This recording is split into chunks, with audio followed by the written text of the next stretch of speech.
Faut-il s'attendre à une classe d'écart entre Brest et le Paris Saint-Germain, en faveur évidemment du Paris Saint-Germain? Philou, je suis tout oui. Philou, Vous êtes surpris? Oui, je suis sidéré même, mais on vous écoute, on écoute... Sur le cul, quoi. Oui, sur les fesses.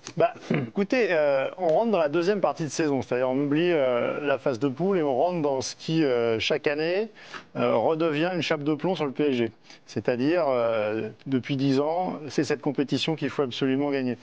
Et ça mange un peu les têtes, quoi qu'on en pense. L'an passé, quand il joue au Real Sociedad, 8e de finale, la première période au parc, elle est consternante.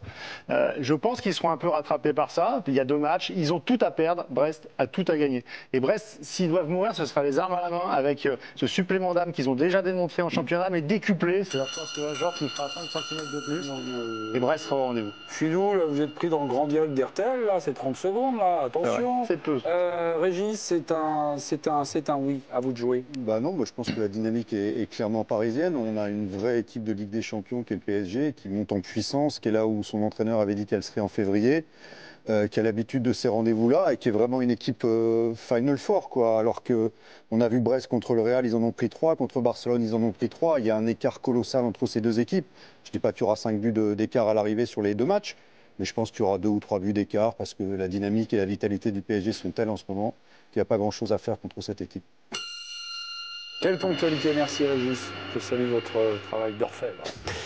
Régis ou Philo, Philo ou Régis, c'est à vous de trancher, vous qui êtes derrière votre écran. Le président va trancher. Y a-t-il ou y aura-t-il demain, faut-il s'attendre demain, une classe d'écart déjà au match aller, au barrage aller? Roland. Mais sur les 2 matchs, oui. Mais justement, si on insiste sur demain, pour moi, pas obligatoirement. Donc, en ce qui concerne la qualification, je pense qu'il n'y aura pas de surprise avec en plus un 2e match à Paris. Mais sur ce premier match, avec des Brestois survoltés, qui puissent accrocher le Paris Saint-Germain sur le premier match, je pense que c'est fort possible. Non, mais bon, moi, à mon avis, c'est déjà difficile de rejouer une équipe 3 jours, 4 jours après. C'est 10 jours. Oui, enfin, ça arrive de pouvoir remettre une rouste, mais tu peux te dire aussi qu'ils tirent des enseignements, ils vont peut-être être plus prudents, j'en sais rien, ils vont peut-être changer, Brest, ils vont s'accrocher comme des morts de faim. Donc le PSG a aussi un match retour qu'il peut largement gérer. Donc, il va démarrer à fond, parce que c'est comme ça que Luis Enrique construit son équipe. Harry s'est imposé du rythme, mais c'est possible, pourquoi pas, si les conditions sont moyennes. Je ne parle pas de la pelouse, parce que moi j'ai vu les 15 premières minutes, le ballon avait l'air quand même de circuler, c'est pas l'enfer. Mais de là à voir... c'est Brest, hein, les images que vous voyez. Oui, non, mais là, de voir Brest... Non, mais moi, j'ai vu l'échauffement vers 18h, 18h45. Ah, vous regardez maintenant les échauffements? Je suis tombé dessous, je voyais le fameux quart d'heure américain ouvert au public, quoi. Enfin, ouvert, en tout cas, aux journalistes. Et c'était pas l'enfer, cette pelouse. Il fait un pataquès, le président du Paris Saint-Germain, qui n'a pas lieu d'être. Voilà, c'est pas un champ de ruines. Ce qu'il faudra voir, c'est si elle se détériore ou pas. Non, mais c'est pas Verdun. En une semaine, 10 jours, les joueurs du Real ont joué. Bon, tout ça pour dire que, bien sûr, tout donne Brest pour couler, direct au port. Mais bon, moi, je pense qu'ils peuvent peut-être limiter la case demain soir sur ce match.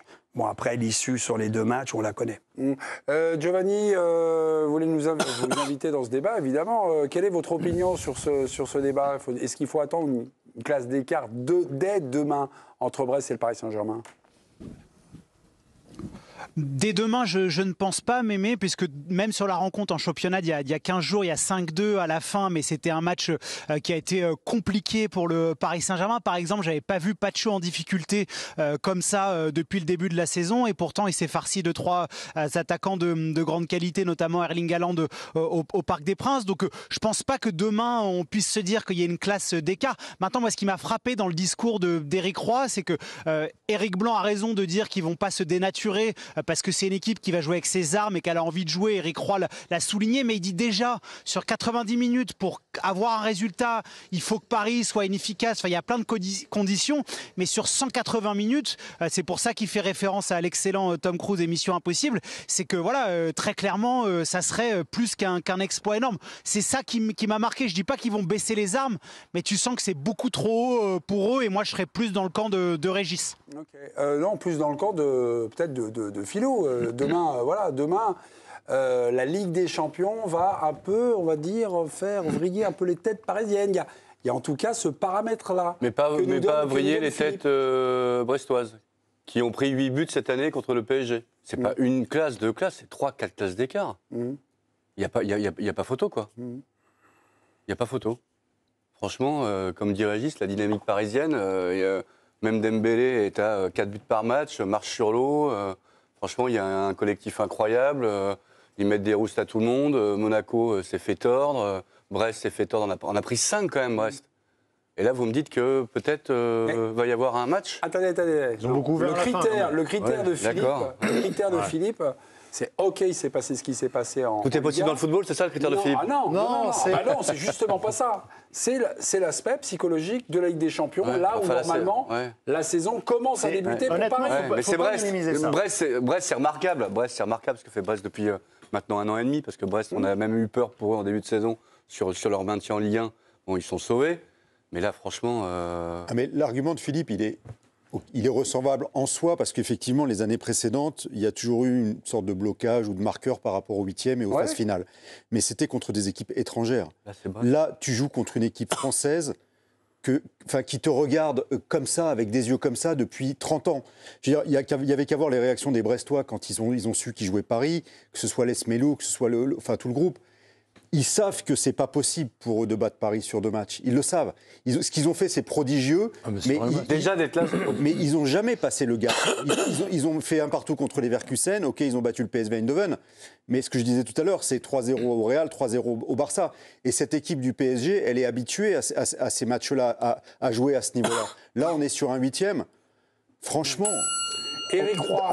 Un affrontement franco-français, je ne vois pas comment Paris peut trembler. C'est vrai que bon, on n'y pense même pas. Et puis après, ça arrive. Donc c'était Monaco, premier match à Monaco. Oui. On avait fait 2-2 et on les avait battus 1-0 au match retour. Mais c'est vrai que c'est pas le même contexte, c'est pas du tout pareil, et je trouve même que c'est regrettable. J'ai pas vérifié, d'ailleurs, j'aurais pu, j'en suis désolé, mais les matchs en championnat dans la saison contre Monaco et ce match-là, je ne sais pas si vous aviez joué les deux à l'époque ou pas. Je ne sais pas si vous vous en souvenez. Mais c'est totalement différent, dans le sens que quand on joue un match de championnat, on est en train de jouer un match, que ce soit le match aller ou le match retour. Là, on est en train de jouer dans un règlement qui nous donne, et en plus de ça, il y a la possibilité, je ne dis pas que ça va arriver, mais il y a la possibilité aussi de cette fameuse prolongation qui a disparu de la Coupe de France. Si le premier match, c'est pour ça que j'insiste là-dessus, je sais très bien que Paris Saint-Germain est supérieur à Brest. Jusque-là, j'arrive à suivre. Mais que dans un match de coupe, si c'était un seul match qui, en plus, se jouerait à domicile, même si ce n'est pas à Brest, et que tu sais qu'au bout de 90 minutes, il y a plus de prolongation et il y a le tir au but, c'est-à-dire ce qui se passe aujourd'hui en Coupe de France, je pense qu'il pourrait y avoir une surprise. Là, je pense qu'il n'y aura pas de surprise par rapport au règlement. Cette année-là, lorsque vous avez rencontré Monaco, vous les avez battus 2 fois en championnat. Donc on va dire qu'il y avait une sorte de logique qui a été respectée. Après, il ne fait peut-être que communiquer, Roy, mais quand il dit, je pense qu'il est assez sincère, on va essayer de ne pas être éliminé demain soir.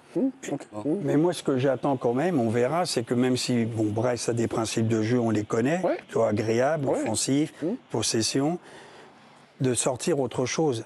C'est-à-dire qu'avec autant de buts encaissés sur les matchs qu'ils ont faits, moi, je serai entraîneur, je ne me renie pas, mais je ne repars pas.